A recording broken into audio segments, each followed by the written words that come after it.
हमारे चैनल में आप सभी का मोस्ट वेलकम। हम लोग संसाधन विकास और उपयोग के अगले पार्ट को लेकर के आप लोगों के सामने प्रस्तुत है। ये सभी एग्जामों के लिए बहुत ही ज़्यादा इंपॉर्टेंट है। मेरा फुल्ली टारगेट है कि आप लोगों को 10वीं कक्षा में ठीक है 100 में 100 नंबर आना चाहिए इस सब्जेक्ट में। बहुत ही आसान है। अगला क्वेश्चन है हमारा, समुद्री क्षेत्रों में राजनीतिक सीमा के कितने किलोमीटर क्षेत्रों का वन संपदा तक संपदा निहित है। कहने का मतलब क्या हो गया, देख लो कि जैसे कि हम लोग का जो ना मैप है, नक्शा है ना, तो नक्शा का जो जमीनी बाउंड्री है पानी के पास, उससे कितना किलोमीटर तक देश का संपदा है, तो 19.2 किलोमीटर तक। कहाँ तक? 19.2 किलोमीटर तक। यानी जो हमारा किनारा है जमीन का, वहां से लेकर के पानी में कितना दूर तक हमारा क्षेत्र बन जाता है, 19.2 किलोमीटर तक। ठीक है, तो याद रखना। राजनीतिक सीमा, इसको क्या बोलते हैं, हमारा जो नक्शा है, भारत का जो नक्शा बनाते हैं वो क्या, हमारा राजनीतिक सीमा है। उससे 19.2 किलोमीटर तक क्या है, संपदा है, भारत का संपदा, देश का संपदा, राष्ट्रीय संपदा बोलते हैं उसको। बिजली के बल्ब में फिलामेंट बनाने के लिए किसका उपयोग होता है, तो बिजली के बल्ब में फिलामेंट बनाने के लिए टंगस्टन नामक धातु का उपयोग होता है। ठीक है, किस धातु का? टंगस्टन नामक धातु का, जो कि वह महीन तार होता है। वो जो तार रेड बल्ब देखा होगा, लाल वाला फिलामेंट वाला, उसका फिलामेंट टंगस्टन धातु से बना रहता है। अब वन स्थिति रिपोर्ट के अनुसार भारत में वन का विस्तार कितना है, तो अभी क्या हो गया है, इससे पहले अभी पढ़े थे 19 पॉइंट कुछ था, 19% के आसपास। ठीक है, लेकिन अभी वर्तमान में भारत में वन का विस्तार कितना हो गया, 20.55% हुआ, थोड़ा सा बढ़ा है। लेकिन इसको कहां तक जाना चाहिए, 33% तक जाना चाहिए कम से कम। किस खनिज में भारत बहुत ही संपन्न है, सुसंपन्न है, तो सबसे ज्यादा भारत में कौन सा खनिज पाया जाता है, तो लोहा पाया जाता है। हम लोग जानते हैं कर्नाटक में, ठीक है ना, कर्नाटक लोहा का में संपन्न है, जिसके कारण हम लोग लोहा को क्या करें, निर्यात भी करते हैं। कर्नाटक पढ़े थे ना अभी, और विशाखापत्तनम से उसका निर्यात होता है। कौन सी मिट्टी कपास की खेती के लिए सबसे उपयुक्त मानी जाती है, तो हम लोग पहले भी पढ़ चुके थे। काली मिट्टी कपास की खेती के लिए सबसे बढ़िया है और सबसे ज्यादा उपयुक्त है। झारखंड का कोडरमा नामक जगह, कोडरमा जिला किस खनिज के लिए प्रसिद्ध है, तो झारखंड में जो कोडरमा जिला है वह अभ्रक के लिए प्रसिद्ध है। ठीक है ना, अभ्रक का उत्पादन में भारत का 3रा स्थान है दुनिया में। ठीक है ना, यूरेनियम का प्रमुख उत्पादक स्थल कौन सा जगह है, जादूगोड़ा नामक जगह है। कौन सा जगह? जादूगोड़ा। यूरेनियम का सबसे उत्पादक जगह स्थान जादूगोड़ा है, याद रखना। संविधान के धारा 21 का संबंध किससे, संविधान में जो धारा 21 है हम लोगों का, वह किससे संबंधित है, तो वन्य जीव और प्राकृतिक संसाधन के संरक्षण से संबंधित है। संविधान में धारा 21। बिहार और झारखंड में देश का कितना प्रतिशत अभ्रक का उत्पादन होता है, बिहार और झारखंड में अकेले अभ्रक का उत्पादन पूरे देश का कितना होता है, 80% बिहार झारखंड से मिल जाता है उसको अभ्रक। ठीक है, और सब 20% कहीं और राज्य में, लेकिन 80% कहां से मिलता है, बिहार और झारखंड से ही। प्राथमिक ऊर्जा का उदाहरण दे, प्रश्न पूछ सकता है, बताओ कि नीचे वाला जो ऑप्शन है 4 गो, इसमें से प्राथमिक ऊर्जा किसको बोलते हैं। सिंपल सा बात देखो, प्राथमिक ऊर्जा सीधा समझ जाना, जो प्रकृति से हमको मिलता है उसको क्या कहते हैं, प्राथमिक ऊर्जा। और उसका उपयोग करके यदि दूसरा चीज बना ले तो वो द्वितीयक ऊर्जा हो गया कि नहीं। जैसे कि देखो विद्युत बनाते हैं, बिजली, उसमें कोयला डालते हैं, गर्म करते हैं, ताप चाहिए, बहुत सारी चीजें, तो वो क्या हो गया, विद्युत यानी बिजली क्या है, द्वितीयक ऊर्जा है ना। तो प्राथमिक ऊर्जा का उदाहरण क्या हो गया, कोयला, पेट्रोलियम, पेट्रोलियम में पेट्रोल डीजल गैस, और प्राकृतिक गैस पता है सीएनजी बोलते हैं। सीएनजी का मतलब क्या होता है, कंप्रेस्ड नेचुरल गैस। भारत में किस भूगर्भिक समूह का कोयला पाया जाता है, भारत में देखो कोयला के समूह को 2-3 प्रकार में बांटे हैं। ठीक है, हम लोग पढ़ेंगे आगे। तो यहाँ पर क्या है, भारत के किस भूगर्भिक समूह में कोयला पाया जाता है, तो गोंडवाना समूह का। भारत में कौन सा कोयला सबसे ज्यादा पाया जाता है, गोंडवाना समूह का। सर्वाधिक उपजाऊ मिट्टी कौन सी होती है, सबसे ज्यादा उपजाऊ मिट्टी जलोढ़ मिट्टी होती है, क्योंकि यह नदियों के द्वारा लाई गई मिट्टी होती है, जो कि बहुत ही ज्यादा उपजाऊ होता है। गोवा के संगयुम में कौन सा खनिज पाया जाता है, तो गोवा में लोहा पाया जाता है। किस जगह पर, संगयुम में। ठीक है, तो गोवा के संगयुम में कौन सा खनिज पाया जाता है, तो लोहा। भारत के किस राज्य में सौर ऊर्जा का विकास सबसे अधिक संभावना है, तो हम लोग जानते हैं कि राजस्थान में सबसे ज्यादा गर्मी पड़ता है। ठीक है, क्योंकि मरुस्थलीय क्षेत्र है। यदि वहां पर सोलर प्लेट लगा दे, चूंकि सिंचाई करने में हमको बहुत पानी की आवश्यकता पड़ेगी, यदि सोलर प्लेट अधिक से अधिक लगा दे तो वहां से सौर ऊर्जा हमें अधिक से अधिक मिलेगा। ठीक है, तो इसलिए सबसे ज्यादा विकास की संभावना कहां पर है, राजस्थान में। बादाम पहाड़ किस खनिज के उत्पादन के लिए प्रसिद्ध है, बादाम पहाड़। पहाड़ का तो नाम बहुत सुंदर है, बादाम पहाड़, लेकिन यह जो है किसके लिए प्रसिद्ध है, तो लौह अयस्क के लिए, लोहा के लिए। ठीक है, यहाँ पर लोहा मिलता है, तो बादाम पहाड़ में। ठीक है, भारत के किस राज्य में वन सबसे अधिक विस्तार है, तो हम लोग इस क्वेश्चन को रिपीट मार रहे हैं, मध्य प्रदेश में। ऊर्जा के गैर पारंपरिक स्रोत किसे कहते हैं, तो ऊर्जा का गैर पारंपरिक स्रोत क्या होता है, सबसे पहले जान लो। ऊर्जा का गैर पारंपरिक स्रोत ये जो हम प्रयोग करते आ रहे हैं वो चीज नहीं होना चाहिए, कुछ नया होना चाहिए ताकि ऊर्जा का बचत हो सके। तो वो हो गया विद्युत, बिजली, सौर ऊर्जा, पवन ऊर्जा। जैसे कि ट्रेन भी अब बिजली से चलता है, तो है ना, डीजल का, पेट्रोल का बचत हो जाता है। तो कहीं ना कहीं गैर पारंपरिक ऊर्जा के स्रोत कौन कौन से हैं, तो याद रखना, विद्युत ऊर्जा, सौर ऊर्जा, पवन ऊर्जा, ये सारी चीजें। ऊर्जा के पारंपरिक स्रोत किसको बोलते हैं? तो ऊर्जा के पारंपरिक स्रोत बोलते हैं कोयला हो गया, पेट्रोलियम, पेट्रोलियम में पेट्रोल, डीजल, केरोसिन, ये समझ में आ गया। किन किन राज्यों में मैग्नीज का उत्पादन होता है? तभी अभी हम लोग देखे थे मैग्नीज का उत्पादन सबसे ज्यादा उड़ीसा में होता है ना, लेकिन मैग्नीज का उत्पादन और भी तो राज्य में होता होगा, तो उड़ीसा, कर्नाटक और महाराष्ट्र में, ठीक है। ज्वारीय एवं तरंग ऊर्जा उत्पादन हेतु मात्रा अधिक अनुकूल परिस्थिति कहाँ पाई जाती है? तो खंभात की खाड़ी में, ठीक है। ज्वारीय एवं तरंग ऊर्जा जो है समुद्र कहाँ पर है? समुद्र गुजरात के किनारे है, महाराष्ट्र के किनारे है, कर्नाटक के किनारे है, तो कहीं ना कहीं उस साइड ही ना होगा। तो ये खंभात की खाड़ी है गुजरात के पास, गुजरात के बगल में, तो वहां पर क्या होता है? ज्वारीय ऊर्जा है तो अनुकूल परिस्थितियां पाई जाती। सरकार यदि चाहे तो वहां से ज्वारीय ऊर्जा से बिजली प्राप्त कर सकती है। दक्षिण भारत की सबसे बड़ी नदी घाटी परियोजना कौन सी है? तो तुंगभद्रा नदी घाटी परियोजना। ये तुंगभद्रा नदी घाटी परियोजना क्या है? तो न तुंगभद्रा नदी पर बांध बना दिया तो वो क्या हो गया? नदी घाटी परियोजना हो गया, ठीक है। अभी पढ़ेंगे परियोजना होता क्या है। डाकू अर्थव्यवस्था का संबंध किससे है? डाकू किसको बोलते हैं? डाकू क्या होता है? सारा चीज लूट लेता है, बंदूक कान पे रखेगा, सारा सामान, जेवर निकालो, झुमका निकालो, कपड़ा निकालो, सब चीज लेकर के भाग जाएगा, है ना।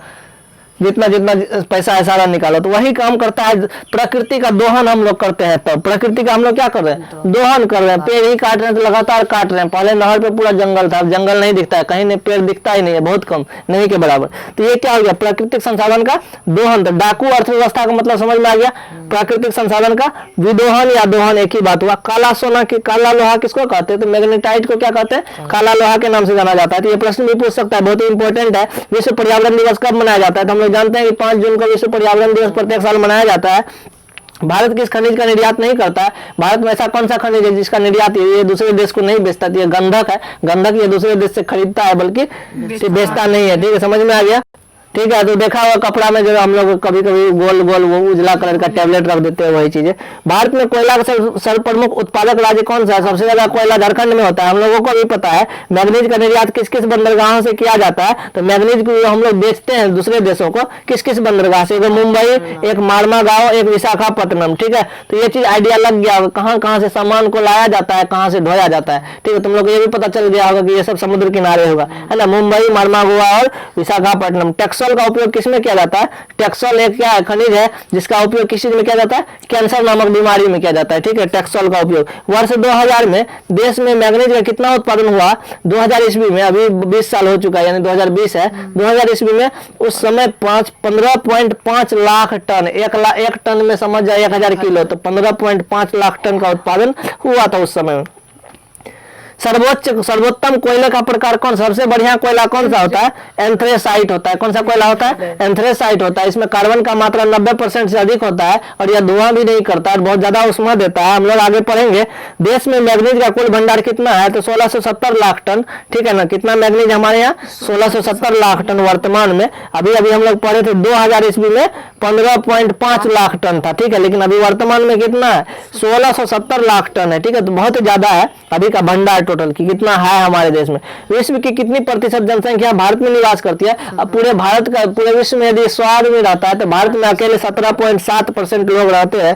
तो कोयला किस प्रकार का संसाधन है? तो कोयला और नवीकरणीय संसाधन है, क्योंकि कोयला को जलाने के बाद वह राख बन जाता है, फिर इससे कोयला नहीं बना सकते हैं, ठीक है। और नवीकरणीय संसाधन है। किस राज्य में खनिज तेल का विशाल भंडार है? अभी पढ़े थे असम का डिगबोई नामक जगह, जहां से हम लोग क्या निकालते हैं? तेल निकालते हैं। तो असम में क्या है? खनिज का विशाल भंडार है, डिगबोई नामक जगह पर। हो सकता है ऑप्शन में असम हो या फिर डिगबोई लिखा हो, कोई दिक्कत नहीं है। तट रेखा से कितने किलोमीटर की सीमा को अपवर्जक आर्थिक क्षेत्र कहलाता है? तो देखो अभी हम लोग पढ़े थे कि भारत का जो नक्शा है वो राजनीतिक मैप, उससे जो है 19.2 किलोमीटर राष्ट्रीय संपदा हो गया, देश का संपदा। अब उस 19.2 किलोमीटर से आगे 200 किलोमीटर तक उसको क्या बोलते हैं? अपवर्जक आर्थिक क्षेत्र। क्या बोलते हैं? अपवर्जक आर्थिक क्षेत्र 200 किलोमीटर होता है, ठीक है ना। कहां से? राष्ट्रीय सीमा से बाहर।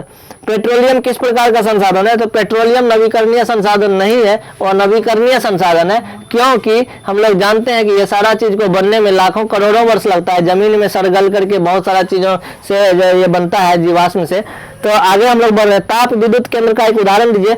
ताप से यानी कि उष्मा पैदा करके, गर्मी पैदा करके बिजली उत्पादन करना, जैसे कि भाप बनाए गर्म करके, उसके बाद उससे टरबाइन लगा करके, डायनेमो चला करके बिजली उत्पादन किया। ये कहाँ पर है? बरौनी में है, बिहार में ही बरौनी है, ठीक है ना। और इसमें खास बात यह है कि ताप विद्युत केंद्र में किस चीज की आवश्यकता पड़ेगी उष्मा के लिए? पेट्रोलियम का, उसके बाद या तो कोयला का है ना, तब ना ऊष्मा उत्पन्न होगा, तब तो जो भी होगा। ऊष्मा ताप विद्युत केंद्र में क्या है, बरौनी एक उदाहरण है। इसका मतलब क्या हो गया, ताप विद्युत केंद्र क्या है, अनवीकरणीय संसाधन या नवीकरणीय संसाधन, इसको बोलेंगे अनवीकरणीय संसाधन। क्यों बोलेंगे, क्योंकि इसमें कोयला का उपयोग करते हैं, पेट्रोलियम का उपयोग करते हैं, वो खत्म हो जाएगा फिर ये चलेगा नहीं, है ना। तो ये चीजें। अगला प्रश्न है हमारा, FAO की वानिकी रिपोर्ट के अनुसार 1948 ईस्वी में भारत में कितने हेक्टेयर भूमि पर वन का विस्तार था। 1948 यानी देश जब आजाद हुआ था हमारा, उस समय हमारे देश में कितना भूमि था, किस चीज के लिए, जंगल के लिए, 4 अरब हेक्टेयर। ठीक है, ध्यान रखना 1948 में कितना भूमि था, 4 अरब जंगल वाला, तो वो था 4 अरब हेक्टेयर। अब देखते हैं भारत में लगभग कितने करोड़ हेक्टेयर भूमि का क्षरण हो चुका है। क्षरण का मतलब होता है नष्ट हो जाना, बर्बाद हो जाना, बेकार हो जाना, वो है 13 करोड़ हेक्टेयर। ठीक है, भाखड़ा नंगल परियोजना किस नदी पर है, बांध है भाखड़ा नंगल बांध या परियोजना, यह किस नदी पे है, सतलुज नदी पे है। कुल जल का कितना प्रतिशत भाग महासागरों में है, पूरा जल जितना धरती पे यदि 100% है, उसमें से कितना प्रतिशत भाग महासागर में है, तो 96.5% भाग क्या है, जल महासागर में है। ठीक है, तो वो नमकीन जल है, उसका उपयोग हम कर नहीं सकते हैं। बिहार में अति जल दोहन से किस तत्व का संकेंद्रण बढ़ा है, हम लोग क्या करते हैं, पानी का अधिक से अधिक उपयोग कर रहे हैं, बर्बाद कर रहे हैं, उससे क्या हो रहा है, पानी का दोहन कर रहे हैं। ठीक है ना, बर्बाद करना मतलब उससे कौन सा तत्व बढ़ गया पानी में, पानी में पाया जाता है आर्सेनिक। कौन सा तत्व, आर्सेनिक तत्व, जो कि हानिकारक होता है। प्राणियों के शरीर में कितना प्रतिशत जल का मात्रा होता है, तो कहीं कहीं तुमको 65% मिलेगा, कहीं कहीं 70% मिलेगा। ऑप्शन में यदि मिल गया 65% तो 65% ही मारना, यदि 65 नहीं होगा 70 मार देना। ठीक है, जो दोनों रहेगा तो प्राकृतिक गैस 65। प्राकृतिक गैस किस खनिज के साथ पाया जाता है, तो पेट्रोलियम। प्राकृतिक गैस किस खनिज के साथ, पेट्रोलियम के साथ ही पाया जाता है। अभी पता चल जाएगा पेट्रोलियम में क्या क्या चीज बनता है, हम लोग अभी 3 ही जानते हैं। अभी एक नया जान गया, प्राकृतिक गैस, और उससे पहले पेट्रोल, डीजल, केरोसिन। अभी और जानेंगे क्या क्या बनता है इससे। बिहार का नदी घाटी परियोजना कौन सा है, तो बिहार में सोन नदी घाटी परियोजना है। ठीक है ना। एशिया का सबसे बड़ा परमाणु विद्युत घर कहाँ पर है, तो तारापुर में। ठीक है, एशिया का सबसे बड़ा परमाणु विद्युत गृह तारापुर में। ठीक है, ये तारापुर कहाँ है आगे देखेंगे हम लोग। भारत में 2001 ईस्वी में कितने प्रतिशत भौगोलिक क्षेत्र पर वन का विस्तार था, ये क्वेश्चन रिपीट हो गया, इससे पहले भी पढ़े थे। 19.27% और वर्तमान में 20.55% है। वन संरक्षण के प्रबंधन की दृष्टि से वनों को कितने भाग में बांटा गया, 3 भागों में। वन संरक्षण एवं प्रबंधन की दृष्टि से वन को 3 भाग में बांटा गया है, याद रखना। भारत का राष्ट्रीय पक्षी कौन है, हम लोग जानते हैं मोर है। भारत का राष्ट्रीय पशु बाघ है, और भारत का राष्ट्रीय फूल क्या है, कमल है। और भारत का जो राष्ट्रीय पक्षी मोर पता चल ही गया है। भारत का राष्ट्रीय चिन्ह अशोक चक्र है, अशोक स्तंभ है ना। राष्ट्रीय वृक्ष क्या है, बरगद है। ठीक है ना। बिहार का राजकीय पेड़ पीपल है। लौह अयस्क का कौन सा प्रकार होता है, लौह अयस्क जो होता है ना, हेमेटाइट होता है। मैग्नीज में भी लौह अयस्क पाया जाता है, लेकिन हेमेटाइट है। लौह अयस्क का कौन सा प्रकार है, हेमेटाइट अयस्क से लोहा बनता है। और देखो कौन सा जीव जो केवल भारत में ही पाया जाता है, जो कि बहुत इंपॉर्टेंट है, डॉल्फिन नामक जो जीव है, यह केवल भारत में ही पाया जाता है। समझ में आ गया ना, तो ये भी बहुत बढ़िया। इस तरह से हमारा ये लेक्चर कंप्लीट होता है। यदि किसी को समझने में प्रॉब्लम हो तो कमेंट करके पूछ सकते हो, और हमारे लेक्चर को अच्छे से देखो, 1 बार 2 बार 3 बार देखो, और एग्जाम में 100% अंक प्राप्त करने का प्रयास करो। धन्यवाद, मिलते हैं अगले लेक्चर में।